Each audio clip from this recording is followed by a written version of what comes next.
All right, thank you guys for being here. Let's jump right in. Okay, tonight I'm going to talk about a project that I'm directing. It's called Bridging Acts, a dialogue between motion and media when the camera becomes the dancer. That little extra part, when the camera becomes the dancer, that's the argument that I'm going to be proposing tonight. But the first part is the actual title of the project. So this work brings together dance and video to explore how movement changes when it passes through the lens of a camera.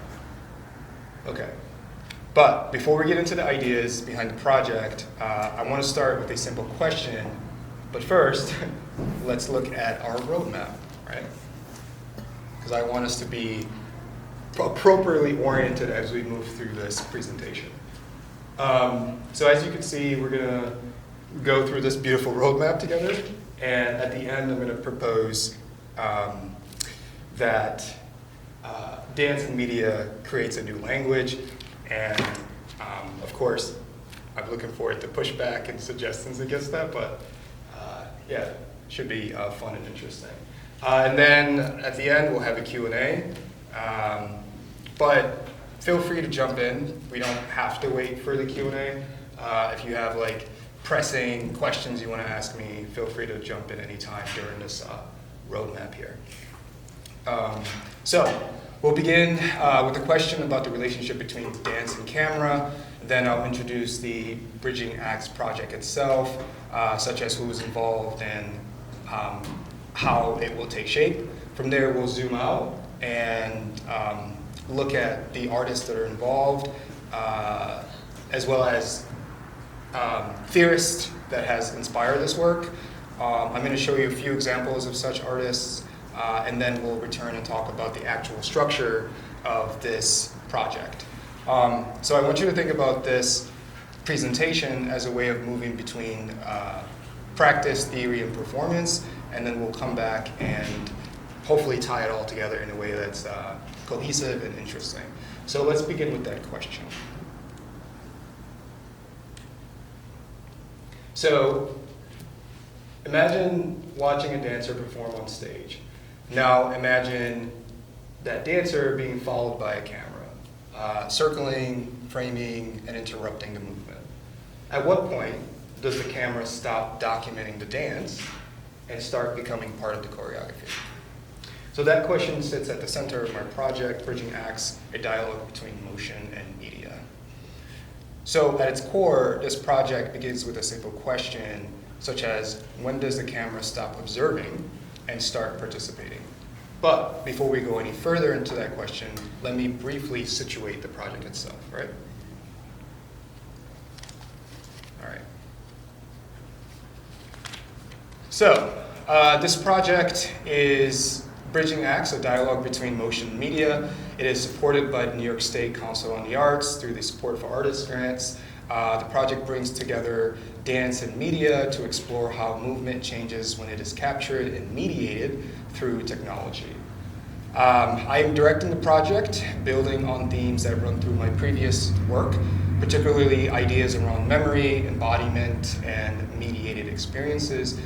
But here the focus shifts from sculptural installations towards the moving body itself. The performance features two collaborators. These are the collaborators. So it features two collaborators, Alexandra Light, who is a classically trained ballerina, and Clayton Colin, a video artist whose work works with live capture and experimental editing.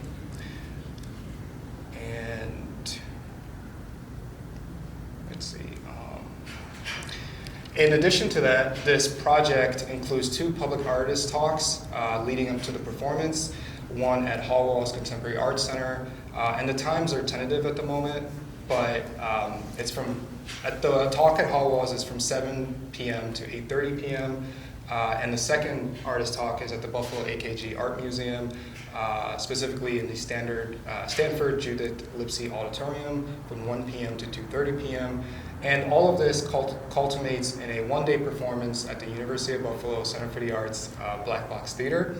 and that is on Saturday, July 25th, 2026, from 6:30 to 7:45 p.m. Okay, so now we have a clear sense of what the project is, who is involved, and how it will take shape.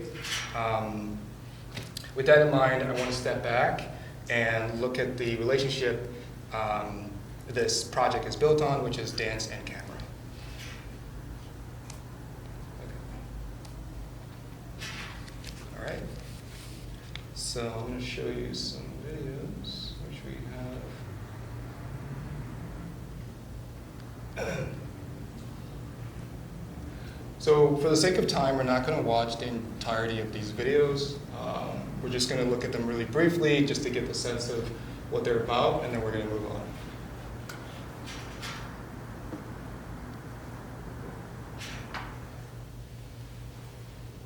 So do note that the camera is mostly here to observe. It's semi-participatory, but not fully.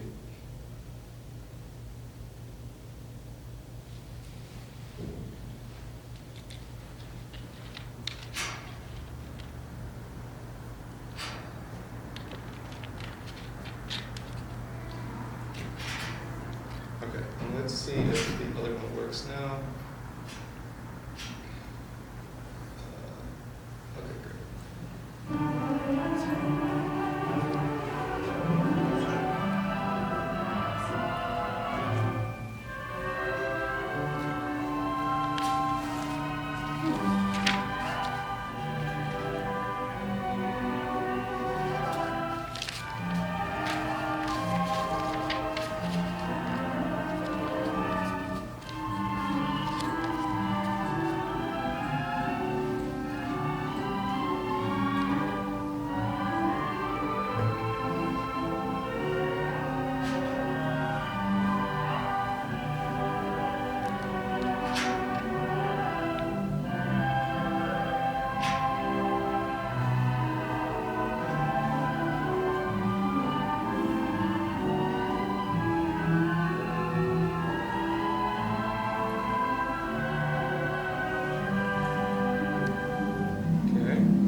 Yeah, so most of the time across these examples, the camera is functioning as a neutral observer. It's just there to document. It's almost archiving it at that point.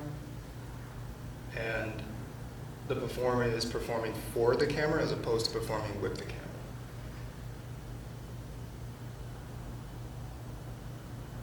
I like this video in particular because when I searched it up, it had no title besides just like a series of numbers.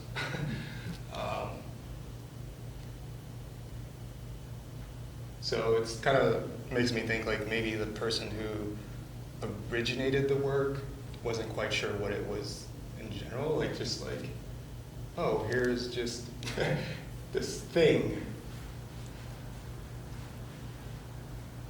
Great, okay.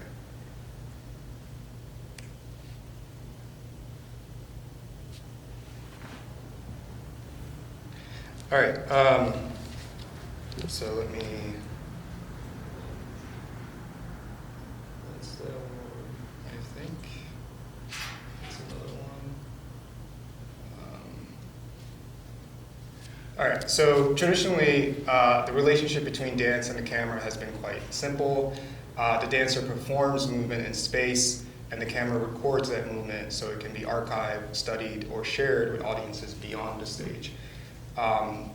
So in this sense, the camera is usually treated as a neutral observer. And instead of showing you a video for this, I would just explain it. So this is a piece by Simone Forti. She created this piece in 1961, but this is a kind of a contemporary version of it for a contemporary audience. And the piece is called Huddle. And basically it is participants that are trying to maintain this structure while trying not to fall off of the structure. And I suppose I should show this because it'll clarify some things. Yeah. But basically, the most important thing to kind of note is you'll notice that the camera in this example is just locked off, and it is not participating. Gotta love the commercials. Yeah.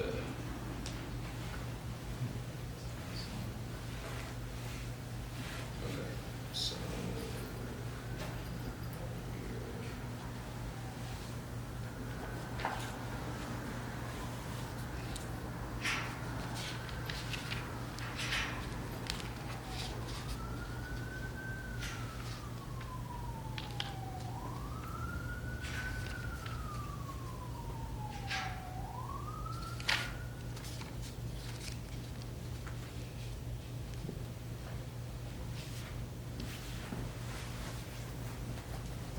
So at each point during the performance, the camera maintains a distance from the performers.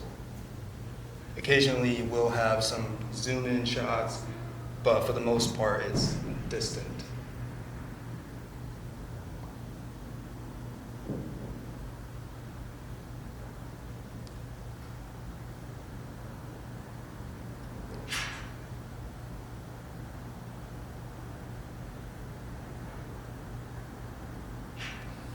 Cool. Let's, okay. Let's go back.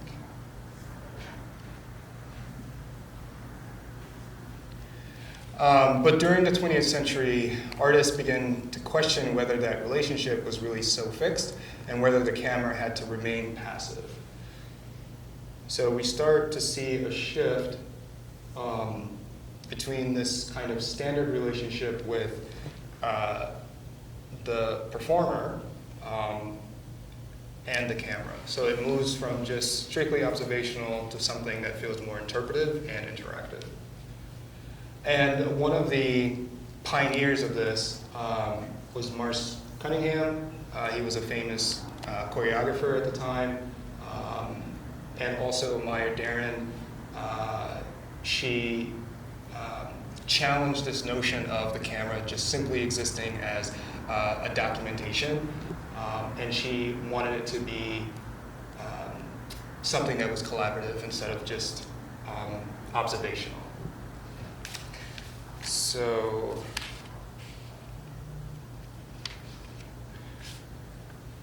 and from this example, we see, this is Les Sacres du Printemps. I'm probably butchering that, but this is a piece by Pina Bausch. Pina Bausch was a famous German choreographer.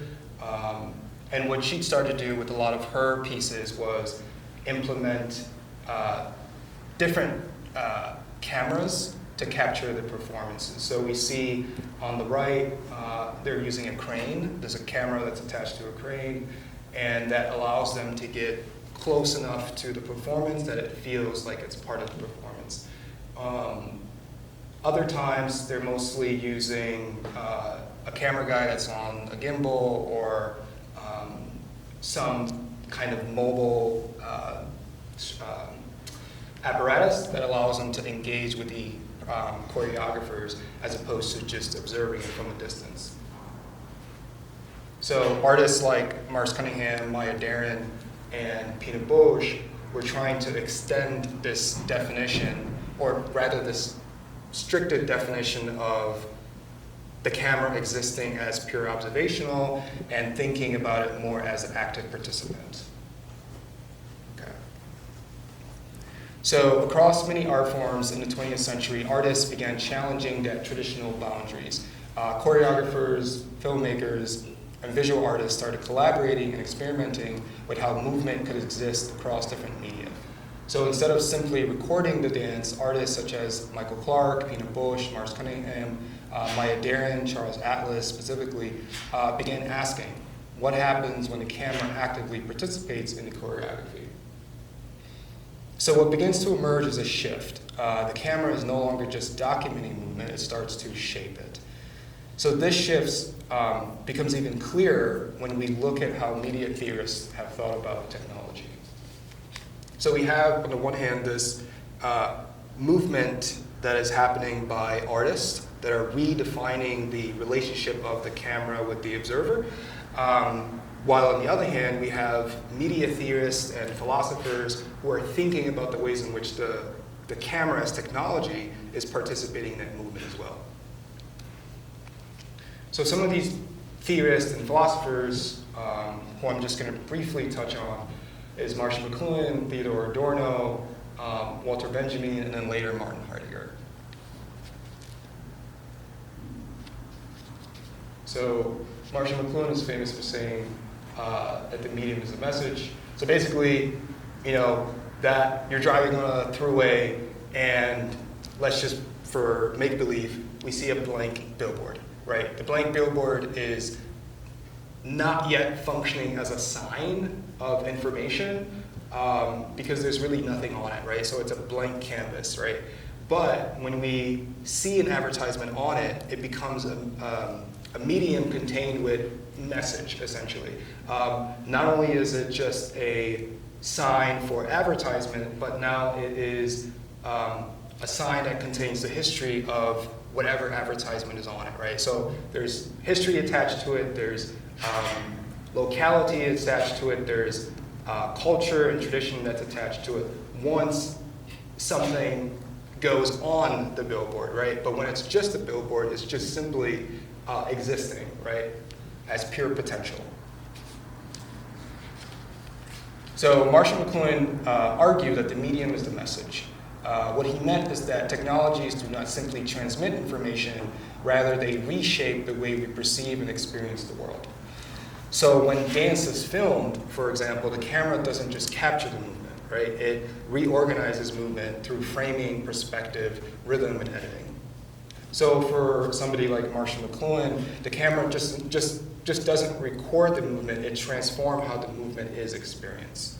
But some thinkers were more skeptical about what happens when art becomes mediated, right? So for Marshall McLuhan, he's like, oh, this thing that becomes mediated, this thing that was once analog but now is digital, tells us something, right? It tells us that it is a containment of different cultures, different ideas, different messages, right? Be it advertisement or anything else.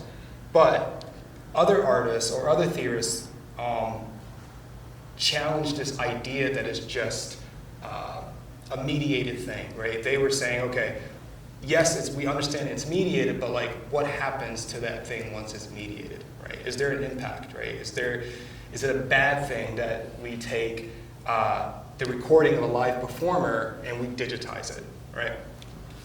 So one of those artists or theorists is Adorno, Theodore W. Adorno. This is one of his famous essays, Prisms, Valerie Proust Museum. And basically in this essay, he is contrasting the different perspectives between two heavyweight French writers at the time, Paul Valéry and Marcel Proust. And basically on the one hand, you have Paul Valéry, and to some extent Adorno as well, because he kind of leans into Paul Valéry's perspective. But you have Valéry that's questioning the moment when something is removed from its original context into a different place. So you take something like the Mona Lisa, for example, that was created in the studio of Leonardo da Vinci, and then eventually it migrates to the Louvre in Paris. So Paul Valéry is asking, okay, what happens when it goes from the studio to the museum? What is lost, basically? And his argument is what is lost is that history is lost, the technique is lost, and when it goes from its original resting place to a museum, it becomes what he says a dead object, right? It no longer has value or impact because in some sense he sees it as a degradation of the original work. Meanwhile, on the other hand, you have Marcel Proust who says although these objects are moving from their original resting place to a different location like the museum, and in some regard you could argue that they're dead, but he pushes back and say that subjective experience that a museum goer will have while they're looking at this painting gives the painting a second life, he says, right? So it's not this, like Paul Valery would say, it's not this dead object, rather it's an opportunity for this object to give viewers a different way of seeing the world and experiencing the world through that object. So Adorno takes a more critical stance, right? He argues that when art is removed from its original context, placed in a museum, archived, or reproduced, it risks losing its immediacy. It becomes preserved and also distant. And dance is especially vulnerable to this because it exists in bodies, in time, and in presence, and then when you record it, it becomes this thing that's mediated, and in the eyes of Adorno and to some extent Paul Valery, it becomes dead. That performance that was recorded by the camera of this dancer is no longer, he uses the word vitality, it no longer has life, right? So just to give us a kind of more stretch the argument between Valery and Marcel Proust, I mentioned this earlier. So this is a painting by Leonardo da Vinci, and it originated in his studio, and eventually it, before 1516, it was in the House of Royalties, and then after it was acquired by King Francis I, and then it eventually makes its way to the Louvre. And so looking at the Mona Lisa, Paul Valery would argue that once the Mona Lisa was removed from its original resting place, it loses that vitality that once accompanied the piece. He furthermore says that it becomes a kind of sepulchre, that is to say, a resting place for dead things, or a museal, which is a German word that describes objects to which the observer no longer has a vital relationship and which are in the process of dying. Right. And I'm briefly just going to read to you a line from that famous essay where he says, so he says, they owe their preservation more to historical respect than to the needs of the present. Museum and mausoleums are connected by more than phonetic associations. Museums are like the family sepulchres of works of art. They testify to the neutralization of the culture. So for Paul Valery, he has this strong feeling towards removing artwork from their original resting place to a different place because he says that it loses the vitality of that artwork, right? So when it goes from the studio of Da Vinci to like the Louvre, for example, it becomes this commercialized thing, this hedonistic experience that no longer serve its original purpose. However, to contrast that, we have, this is a painting by Claude Monet, and this is one of Marcel Proust's famous paintings, and it's the Arrival of Normandy train. It's a series of train paintings that Claude Monet had done, and for Marcel Proust, he sees the museum spaces. He sees, so basically Paul Valery is arguing that when you take the artwork from its original resting place and you put it in a museum, it dies, right? It has no life. But Marcel Proust says he sees it more as this painting here, where people are coming and going, right? And while the memories of those people are no longer there at the train station, it still exists in them as they move through life, right? So the museum space, for example, is not this dead space, rather is this space that is imbued with opportunities of more memories, more connections, more emotions, And he says that those kind of secondary feelings give that art piece in a museum space a second life. And for him, that's very, very important. So for Marcel Proust, he's more of a proponent of the subjective experience rather than this objectivist kind of, cultural conservative perspective of Paul Valéry, suggesting that once works of art such as these removed from their resting place to a museum, they no longer have value. And then we have Walter Benjamin. So Walter Benjamin argued that technologies like photography and film fundamentally changes how we encounter art. Traditionally, works of art possessed what he called aura, a unique presence tied to the specific time and place. But when art becomes reproducible, he says, that aura begins to dissolve. The artwork can now circulate as images, copies, and recordings. If Adorno is concerned with the loss of immediacy, then Benjamin is focusing on the loss of transformation. So far we have three perspectives that are emerging. We have McLuhan, who says the media reshapes our perception, Adorno, who says mediation creates distance, and Benjamin says that reproduction dissolves aura by transforming the artwork itself. Right? Martin Heidegger pushes this even further, arguing that technology just doesn't mediate reality, it shapes how reality appears in front of us.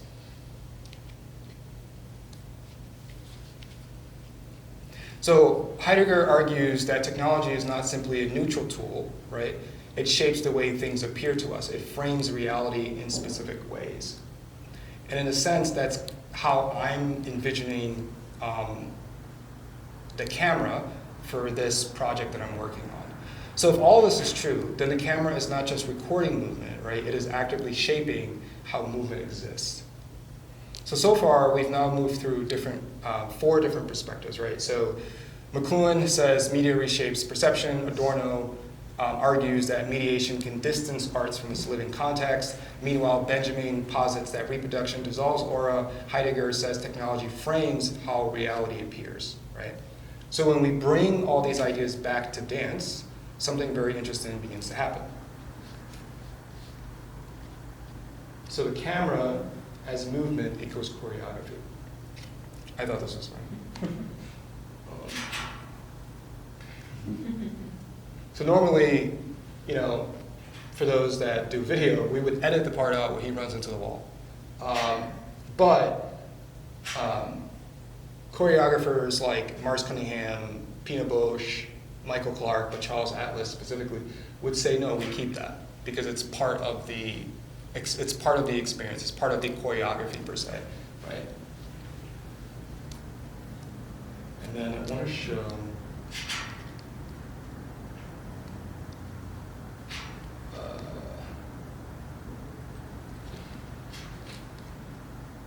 so in this piece, Roseland,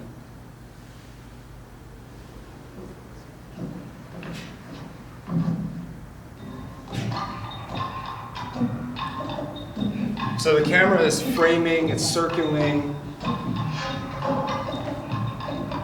The choreographers are performing to the camera instead of just at the camera. And it's a participatory relationship.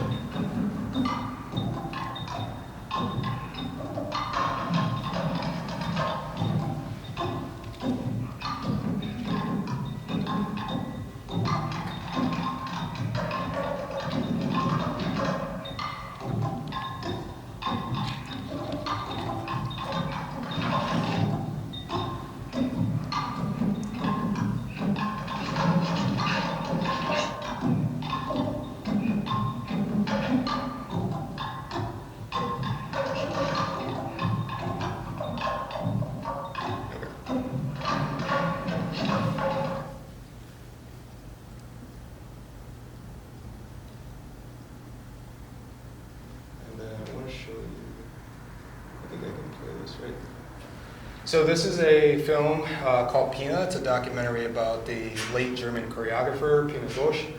And I had watched this on my laptop, And unfortunately, it doesn't allow you to do screen grab, so I had to use my cell phone to record it. But this performance in particular really resonated with me, and it gets at this point of how the camera can become the choreography instead of just observing it.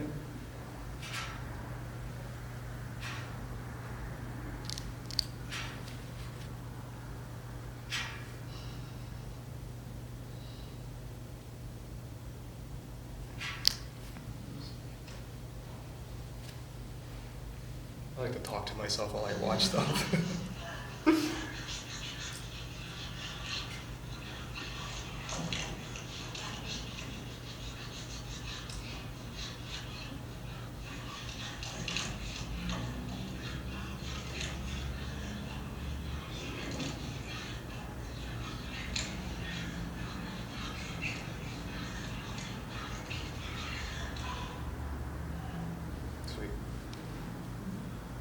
And then in these subsequent shots, we see that the framing starts from it's far away, but then gradually it moves closer to the two performers, and it's part of that performance, which is really nice. So when the camera moves, tracking a dancer, circling the body, reframing space, it begins to develop its own kind of movement. At that point, the camera is no longer behaving like a passive observer, back in the traditional sense. It begins functioning more or less like another performer within the choreography. So at this point, movement is no longer located only in the dancer's body, rather it begins to emerge between the dancer and the camera. And this is not just theoretical. Artists have been exploring this relationship for decades. So now these are some of the artists that are inspiring this work that I'm developing. Merce Cunningham, Michael Clark, Charles Atlas, Maya Deren to some extent, but mostly these three guys here. So this is a piece, fun fact, it actually happened at Buff State. It was the first location where it happened at back in 1968. It's a collaboration between Merce Cunningham and Andy Warhol and some other luminaries. And essentially what Andy Warhol did was he filled these balloons up with helium, and he just spread them on the stage, and these balloons begin to have their own agency, right? They're moving without the engagement of the performers. But sometimes the performers do engage with the balloons, and then there's sound that's playing as well. So the space itself becomes a kind of living body in which a camera is now inserted into to capture that moment. So I'm going to go ahead and share this a little bit.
So it's no longer like Adorno would suggest, the moment this performance gets recorded, it's dead, right? It has no value, no impact.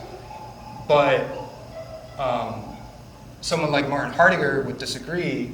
He would say, this performance now has its life of its own, right? Not least because it's creating and invoking emotions out of us as viewers, but the potential of those emotions that are being invoked is in the image as a potential reserve.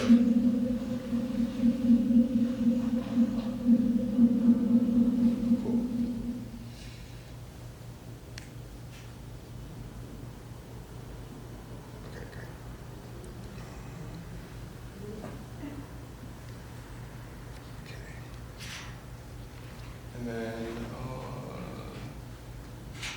This is a documentary about Michael Clark. The cinematographer is Charles Atlas. It's called Hail the New Puritan. And Michael Clark was considered a prodigy. He went to a famous ballet school when he was really young, and he was trained in classical ballet, but eventually moved away from that and decided to add a little bit of experimentation and that like punk rock into ballet. So he'd create his own unique, disruptive forms of dance that oftentimes would incorporate movement, the movement of the camera to capture the energy and the feelings that he was going for. So the camera operator right now is Charles Atlas.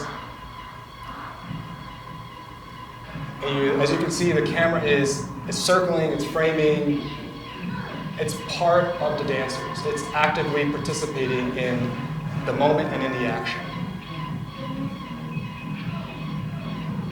And the performers are performing for the camera and with the camera.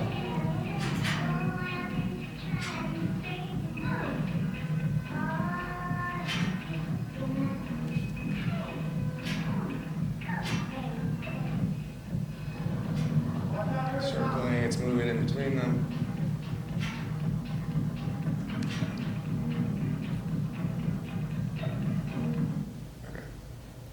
So in other words, the camera becomes an active participant, right?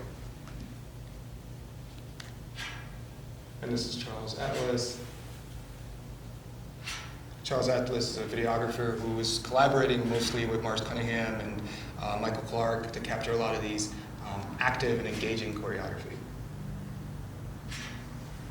And then Maya Darren, show you this really quickly.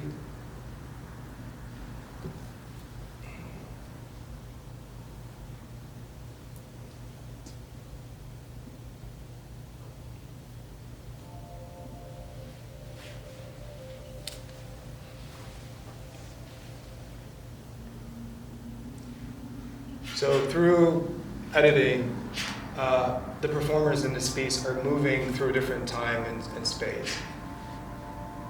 And that movement between different time and space is engendering a different experience, right? It's not this rigid, locked off camera capture. Instead, it's this, the camera becomes an instrument for telling an interesting story.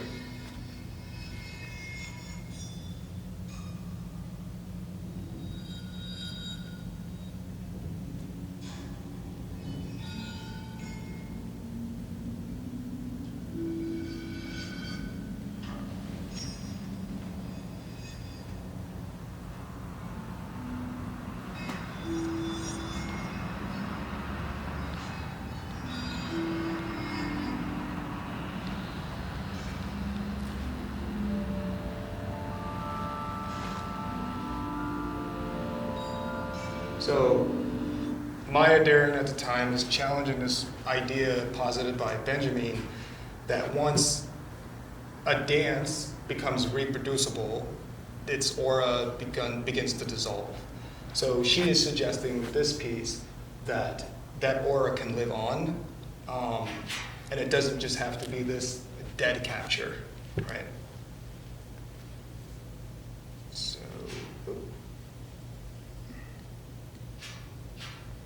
So these works that I've shown you shows how choreography can extend beyond the dancer's body and into the movement of the camera itself. Movement begins to exist between the dancer and the lens. And like I said earlier, one of the earliest artists to recognize this shift was Maya Darren, right? So she recognizes we can go from observational viewing or recording to something more participatory.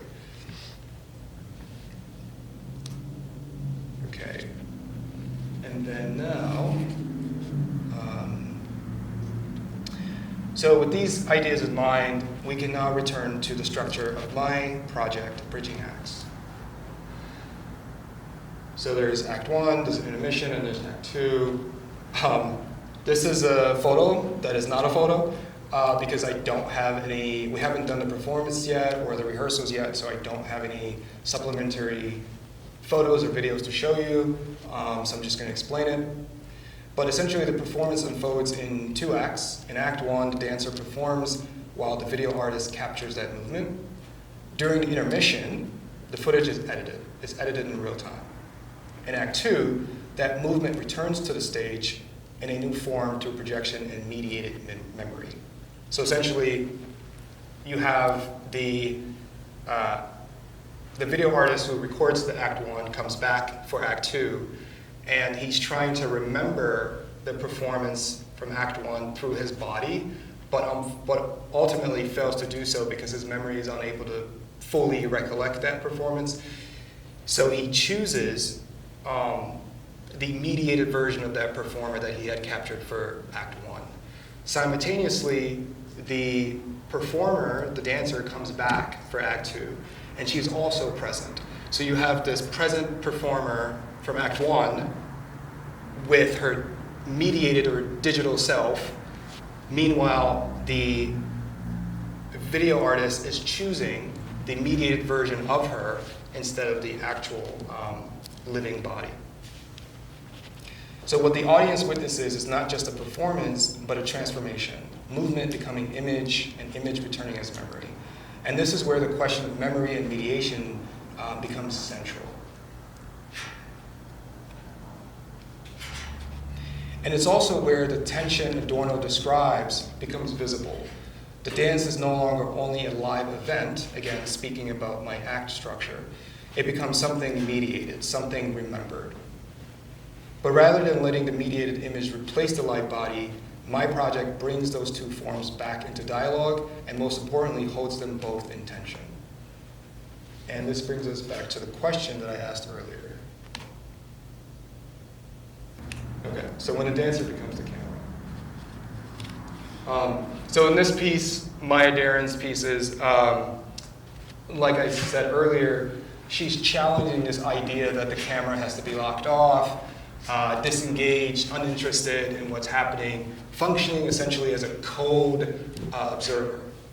She suggests rather that it can be something that's participatory, but most importantly, it can be something that lives on beyond the body of the performer who initially performed that dance. Right? Okay.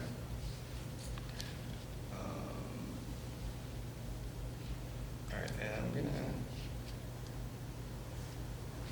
So much like Maya Daren and Mark Cunningham and Michael Clark, I'm suggesting that dance plus media, or dance plus the mediated version, creates a new kind of language, right? And that language is a language that lives on beyond this cold, dead recording, because it engenders new feelings, new ways of perceiving, not just reality, but that piece itself.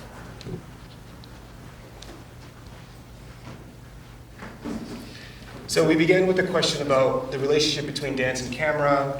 We moved through theory, history, and practice, and we returned to see how those ideas unfold in Bridging Acts, which is the project I'm working on. And in this project, choreography doesn't end when the camera stops moving, it continues through the camera. All right, these are some of the sources. Okay, and that's it.